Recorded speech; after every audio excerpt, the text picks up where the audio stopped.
नमस्कार, न्यूज 18 में आप सबका स्वागत है। मैं हूं आपके साथ रुंझुन कोहली और आज बात होगी अफगानिस्तान की। अफगानिस्तान के पूर्वी पहाड़ी इलाके में रविवार 31 अगस्त 2025 को आए 6 तीव्रता वाले भूकंप ने तबाही मचा दी है। लेकिन ऐसा क्या हुआ कि मलबे में फंसने वालों में सिर्फ पुरुषों का रेस्क्यू किया गया, लेकिन महिलाओं को वहीं दबा का दबा रहने दिया। महिलाओं का रेस्क्यू क्यों नहीं हो पाया? सरकारी आंकड़ों के मुताबिक अब इस तबाही में अब तक 2200 से ज्यादा लोगों की मौत हो चुकी है और 3600 से ज्यादा घायल हो चुके हैं।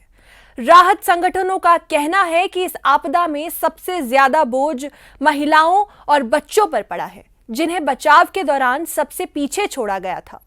पुरुष रेस्क्यू कर्मी मलबे में फंसी महिलाओं को निकालने से हिचकिचा रहे थे। वहां पुरुष और बच्चों का इलाज तो हो रहा था, लेकिन महिलाएं चुपचाप एक कोने में बैठी थी। इसकी वजहें हैं तालिबान की महिलाओं पर रोक टोक और महिला स्वास्थ्य कर्मियों की कमी। महिला बचाव कर्मियों के अनुपस्थिति में मलबे में फंसी वे महिलाएं जो किसी तरह जिंदा तो बच गई, लेकिन फिर भी उन्हें मलबे में से खींचकर बाहर नहीं निकाला जा रहा था। हालांकि मृत महिलाओं को उनके कपड़ों से खींचकर बाहर निकाला जा रहा था। अब बात करते हैं उस तालिबान सरकार के नियमों की, जिनसे महिलाओं की जिंदगी किसी जेल से कम नहीं है। अफगानिस्तान में पुरुषों को महिलाओं को छूने पर सख्त पाबंदी लगा दी गई है। तालिबान के सख्त नियमों के तहत गैर परिवार पुरुष महिलाओं को छू नहीं सकते। नतीजन महिलाएं कई घंटों तक मलबे में फंसी रही, जब तक पड़ोसी गांव से महिलाएं आकर उन्हें बाहर नहीं निकाल सकी। अफगानिस्तान में तालिबान सरकार के सांस्कृतिक और धार्मिक मानदंडों के मुताबिक केवल महिला के करीबी पुरुष रिश्तेदार, जिनमें उसके पिता, भाई, पति या बेटे शामिल हैं, उनको ही उसे छूने की अनुमति है। यही बात उलट भी लागू होती है। महिलाओं को अपने परिवार के बाहर के पुरुषों को छूने की अनुमति नहीं है। आपदाग्रस्त क्षेत्रों में महिला बचाव कर्मियों को पुरुषों की सहायता करने से प्रतिबंधित किया जाता है, लेकिन एक महिला मलबे के नीचे से असंबंधित महिलाओं को बाहर निकाल सकती है।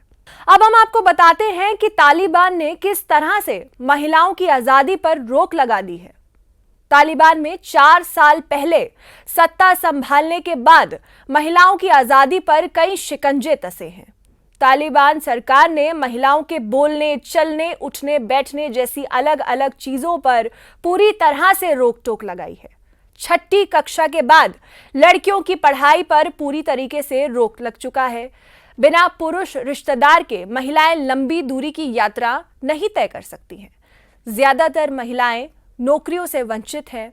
गैर सरकारी संगठनों और संयुक्त राष्ट्र में काम करने वाली महिलाओं को भी बार बार धमकियां मिलती हैं।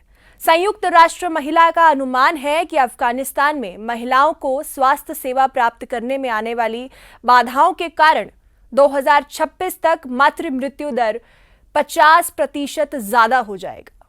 बाल विवाह भी आम होता जा रहा है और महिलाओं को घर के अंदर और बाहर हिंसा का सामना करना पड़ रहा है। कुछ मामलों में जबरदस्ती विवाह कराना या उसे लागू कराने वाले अधिकारी ही असल में अधिकारी होते हैं।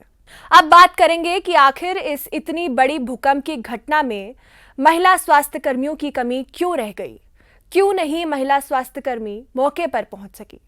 दरअसल पिछले साल तालिबान ने महिलाओं के मेडिकल शिक्षा में दाखिले पर रोक लगा दी थी, जिससे महिला डॉक्टरों और नर्सों की भारी कमी हो गई।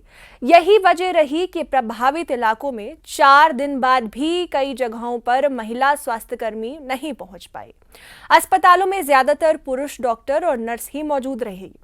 यूएन की एक रिपोर्ट ये कहती है कि 78% से अधिक अफगान महिलाएं शिक्षा, रोजगार या प्रशिक्षण में नहीं हैं।